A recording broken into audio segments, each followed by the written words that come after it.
o Andrew vos disse que na Google, a procura da Google tem inteligência, tem machine learning lá por trás, efetivamente tem, nomeadamente o algoritmo que começou por ser o que distinguiu o Google dos restantes, que é o PageRank. Agora estava a pensar em PageLink e não me lembrava do nome. PageRank é um dos algoritmos estudados na área de machine learning. O reconhecimento facial é feito, do iPhoto, é feito com técnicas de machine learning. Nós vamos ver assim um cheirinho de como é que isso funciona. E a detecção de spam, por exemplo, pela Symantec ou outra que tal. Mas vocês encontram também machine learning, por exemplo, nestes aparatos. Nas Kinects. Usam? Não gostam de jogar? Vocês conseguem imaginar? Vocês sabem para que é que isto serve, não é? Então, aquilo é um sensor que tenta captar os vossos movimentos para os reproduzir na televisão. Portanto, para os reproduzir no computador. Como é que acham que ali o Kinect pode ter aprendizagem lá pelo meio? Sugestões? Interações? Não, as interações, mas isso não tem a ver com aprendizagem.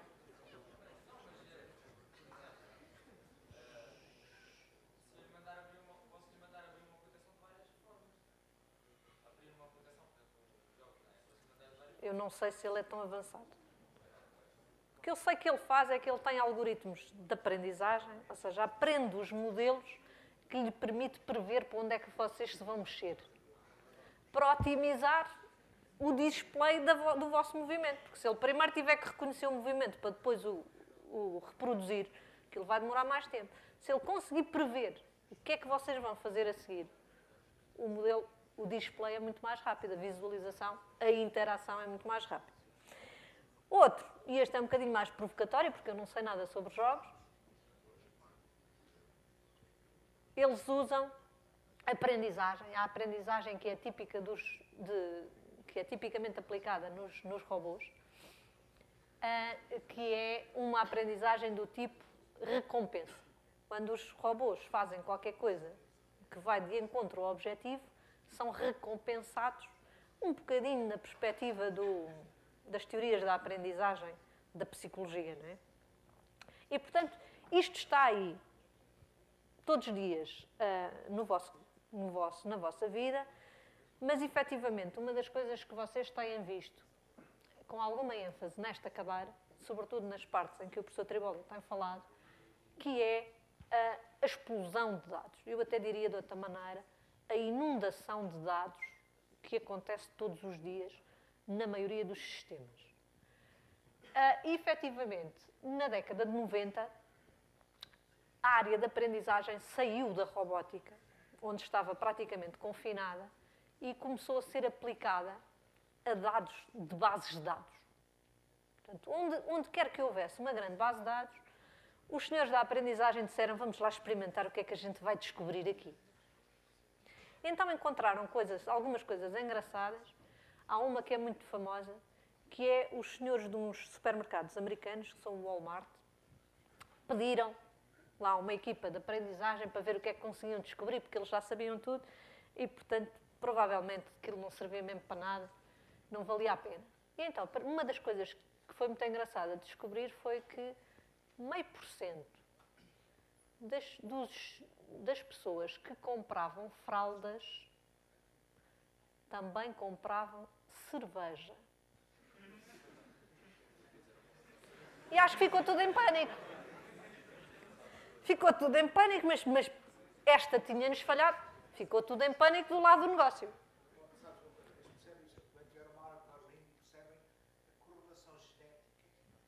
Das fraldas com a cerveja. E então os senhores do negócio foram à procura qual era a razão, como é que essa lhes tinha escapado. Vocês sabem que eles estão habituados a montar as prateleiras dos supermercados para otimizar as vendas, não é? Se puserem, sei lá, as cervejas ao pé da espuma de barbear, de certeza que quem vai comprar espuma de barbear leva logo ali um pack de cerveja. As fraldas ao pé de cerveja nunca tinham pensado nisso. Começaram a estudar e depois perceberam o que é que acontecia. Eram os papás, recém-papás, que as mamães, ao fim da tarde, entravam em pânico sozinha com os bebés em casa e diziam: epá, passa pelo supermercado e traz umas fraldas que o puto já não tem nada. E eles aproveitavam, não é? Agora, ir ao supermercado e não comprar cerveja não podia ser. E, efetivamente, percebeu-se que a aprendizagem podia trazer uma mais-valia na área do negócio e não só na área da aprendizagem, da robótica, tão relacionada com as questões teóricas da inteligência artificial. E, efetivamente, o que se pretende neste campo, e é este o campo onde eu costumo trabalhar, é, primeiro, pegar naquele mundo de dados que está ali, tentar analisá-los e criar modelos com esses dados. Portanto, criar informação a partir desses dados. E para quê? Simplesmente, desculpem, mas atrapalham-me quando se levantam, porque tapam o meu projetor, simplesmente para facilitar a tomada de decisão. Quer seja um robô, quer seja um diretor numa qualquer organização. Onde é que isto tem sido aplicado com bastante sucesso? Por exemplo, e isto está para aqui esquisito, por exemplo, no reconhecimento facial e também e vocês, o professor Pavão Martins falou-vos, por exemplo, dos passaportes eletrónicos, mas também no reconhecimento de caracteres. Eu tenho que vos confessar que a imagem que têm do lado direito não são caracteres escritos por humanos. Portanto, estes não são caracteres que são reconhecidos, são caracteres que são escritos pelo computador, pelo programa. Mas a ideia é a mesma. Quem consegue identificar, consegue reproduzir. Outra área bastante interessante e que vocês tiveram quase uma hora do professor Arlindo, uma apresentação do professor Arlindo sobre o assunto, foi na área da saúde.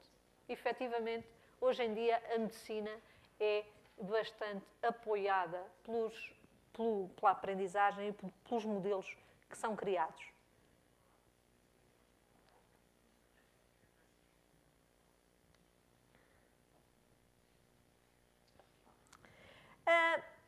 Posto isto são as coisas que efetivamente acontecem e acontecem todos os dias.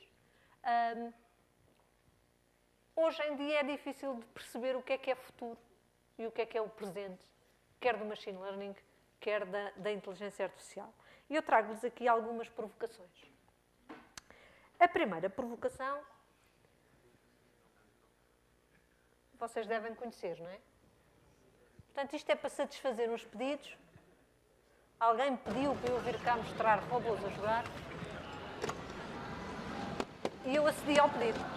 Portanto, o som não é It's not just about football. It's the technology behind the robots. Isto é o que atualmente se consegue fazer com robôs que não são telecomandados. These are all sort of technologies that can get transferred over to different Estamos a industries. falar, isto foi So a lot o of things campeonato like do mundo communication, so wireless deste ano, communication between the robots. em junho, salvo eu. E agora reparem como eles são simpáticos, quase que se cumprimentam.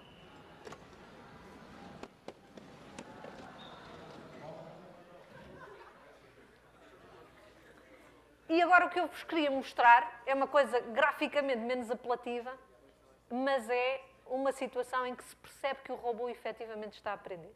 Portanto, é um outro vídeo bastante pequeno, em que eu tenho dois robôs, bastante feiotes, não é? São dois cilindros, vocês não conseguem ver, mas há um que tem uma pintinha azul por cima e outra com uma pinta amarela. O azul quer entrar dentro daquele círculo e o amarelo não pode deixá-lo entrar. E o que é que está a acontecer? Vocês veem que ele consegue sempre fintar e consegue sempre entrar. E agora reparem, e agora às tantas no filme, ele começa a conseguir perceber que tem que passar-lhe à frente e que não o pode deixar entrar. Mais umas tentativas falhadas, mas reparem que ele já não fica parado à espera. E agora, efetivamente, ele consegue impedi-lo. E isto não está pré-programado. Isto é um robô que foi treinado 4.000 vezes. 2.000 em simulação e 2.000 com outro adversário. Porquê é que isto é difícil? Porque há o adversário. que faz outra coisa qualquer que ele não está à espera. Não é? E, portanto, a investigação na área da robótica e no que diz respeito à aprendizagem está neste momento a enfrentar grandes desafios. Depois trago-vos uma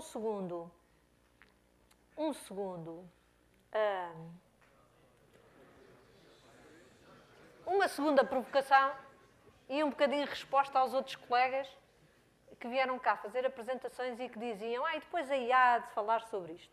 E como eu tive não sei quantas horas a ver estas aulas, disse cá para mim, a gente vai ter mesmo que mostrar o carro da Google. E então trouxe-vos aqui o filme do carro. Deixem ver se eu ponho a tocar. Our work is focused on building driving cars that can drive anywhere by themselves. Any street in O carro é California. mesmo a sério, não é mito. You've driven 140,000 miles. Tenho Our uma aluna cars de doutoramento have que tirou uma fotografia com sensors ele. by which they magically can see everything around them and make Reparem, isto é a decisions visão about que o every carro tem aspect sobre a rua. of driving. E esta é a It's the parte que me perfect interessa. driving mechanism. We've driven in cities A qualidade like in é San muito Francisco má. here. We've driven from San Francisco to Los Angeles on Highway 1.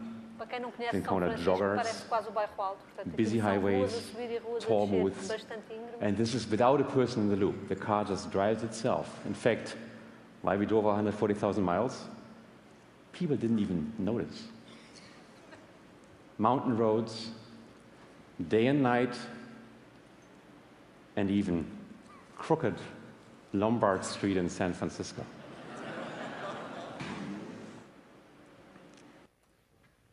Ok. Porquê é que eu vos trouxe isto? O que eu vos quero falar um bocadinho é como é que efetivamente este tipo de mecanismo funciona. E como é que ele consegue dar resposta em tempo útil e consegue parar quando encontra uma velhinha a atravessar a rua. Não é? Bem, a primeira coisa é, vocês conseguem sacar na web a descrição dos detalhes todos técnicos, dos que não são segredo, não é? E os que eles querem mostrar. Portanto, ele, para além de sensores de proximidade, tem radares, tem sensores ultrassónicos, tem o computador central, tem as câmaras de vídeo e tem uma coisa que acho que é assim brutalmente cara, que é um lidar, que é o que lhe permite fazer a reconstrução 3D dos objetos que ele vai encontrando. Com estes sensores todos, ele consegue ter esta visão. Ele é muito mais informado do que eu quando estou dentro do meu carro. Então eu, que sou uma condutora e peras. Portanto, se vocês olharem para ali, tem ali os blind spots, que eu ando sempre à pera com eles para estacionar o carro, e ele tem tudo. Portanto, tomara eu ter uma coisa destas no meu carro. E então, o que é que nós temos em termos de aprendizagem aqui? Efetivamente, o carro é o agente mais espantoso que a gente pudesse imaginar. Portanto, quando a Google decidiu fazer isto, as pessoas da inteligência artificial deviam todas bater palmas, porque, de facto, o carro pode mostrar a maioria dos desafios que nós temos pela frente e nós conseguimos encontrar praticamente todas as áreas da IA aqui, se calhar só não encontramos a língua natural. E, efetivamente, vocês podem pensar que tem procura, que nós não falamos aqui muito, mas que uma vez que têm que ter toda a parte de eu quero ir não sei para onde, o carro tem que ser capaz de decidir o que é aquele não sei onde e arranjar o melhor trajeto para lá chegar. Isto é procura e a parte de decidir qual é o trajeto é planeamento. Eu vou-lhe chamar planeamento de longo prazo. Eu tenho um objetivo a cumprir e vou seguir um caminho até lá chegar. Mas depois tem aqui esta parte interessante que é, existem outros objetos. E, efetivamente, o carro anda lá a passear pelo espaço da Google, pelo campus da Google, para dar boleia às pessoas. Portanto, eles já fizeram uns milhares de quilómetros, já houve muita gente que se aventurou a ir lá para dentro. E como é que aquilo funciona? Essencialmente, o carro foi treinado no sentido de aprendizagem, que é o quê? Eu dou ao meu computador, ao meu programa, um conjunto de exemplos que são conhecidos. Por exemplo, os que eram patos e os que não eram patos. E ele aprende o tal modelo que lhe permite distinguir.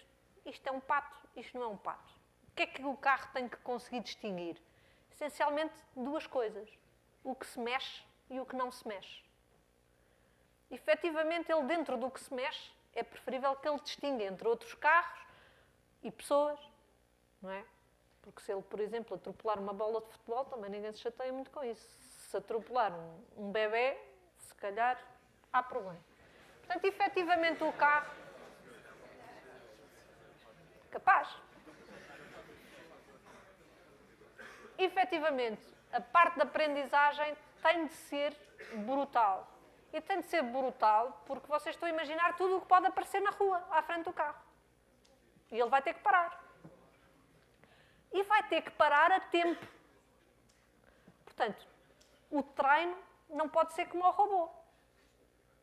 O robô andou para ali a jogar, demorou não sei quanto tempo, portanto 4.000 iterações, não é? Foi treinado 2.000 e depois foi treinado no sítio mais 2.000. O carro não pode ser treinado no sítio mais 2.000. Está bem que é verdade que ele tem lá dentro um condutor que, em caso de emergência, pega no volante, não é?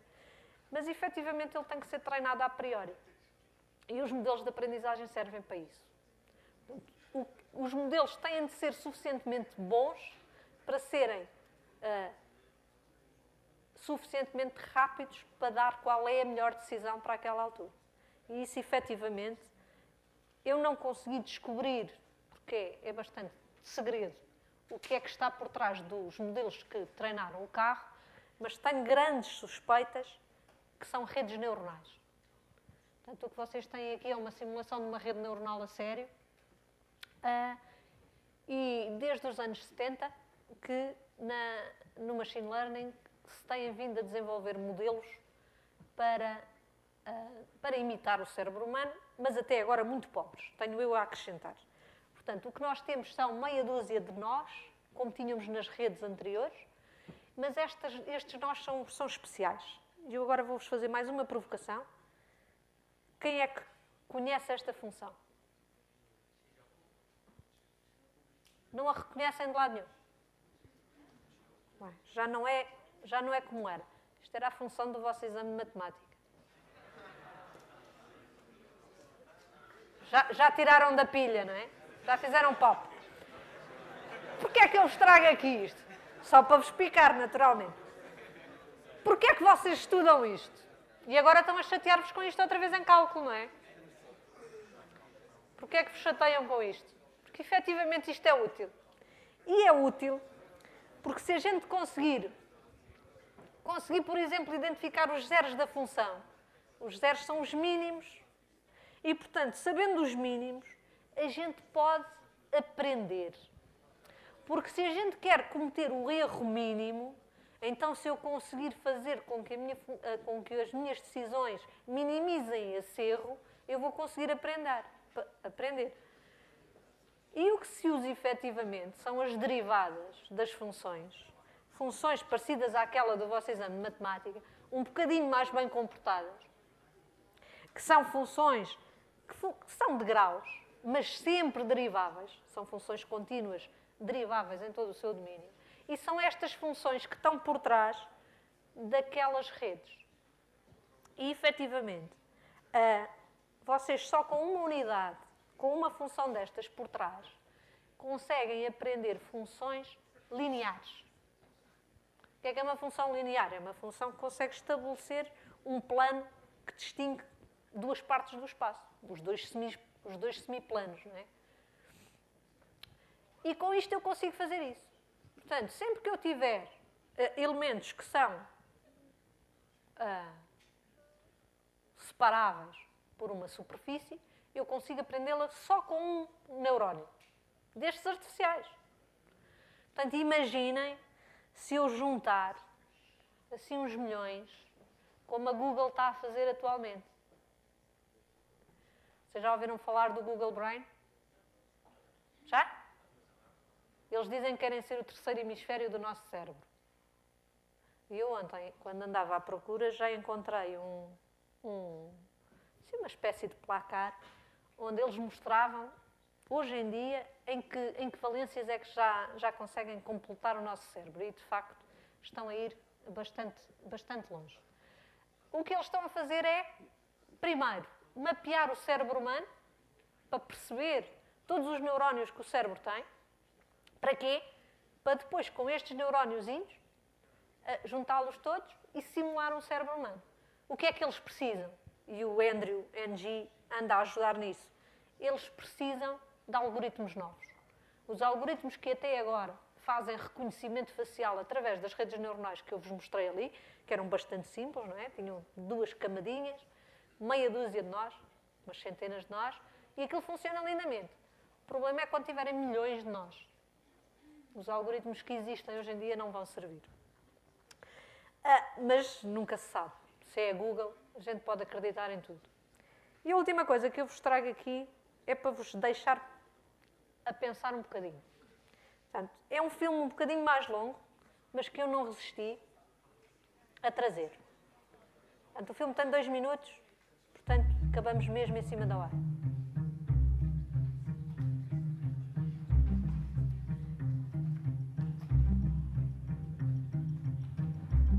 Como eu sei que vocês gostam muito de história, eu trouxe-vos só a história do planeta.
Alguns destes acontecimentos vocês já eram nascidos? Pá, e os 2 últimos, os 3 últimos segundos?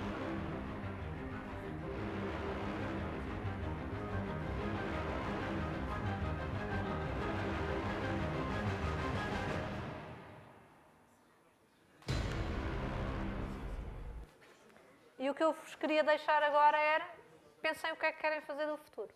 Muito obrigada.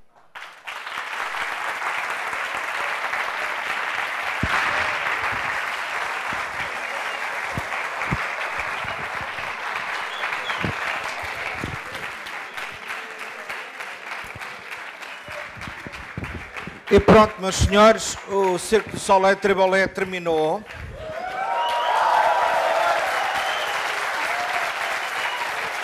E muito obrigado. Foi um privilégio termos feito esta primeira experiência desta disciplina nestes moldes inovadores no técnico, em circunstâncias particularmente difíceis. Penso que os alunos do 2º ano não perderam nada em frequentar isto, antes pelo contrário. E espero verdadeiramente que os alunos do 1º ano, com este arranque, quer metodológico de trabalho, quer de motivação, estejam mais bem preparados para compreender que, se conseguirem disciplinar-se e levarem a sério aquilo que a gente aqui vos transmitiu, vocês vão ter um 1º ano com sucesso. Eu sonho com um sucesso a 99% dos alunos do 1º ano à primeira. Está bem? Façam isso por nós, que a gente agradece. Obrigado.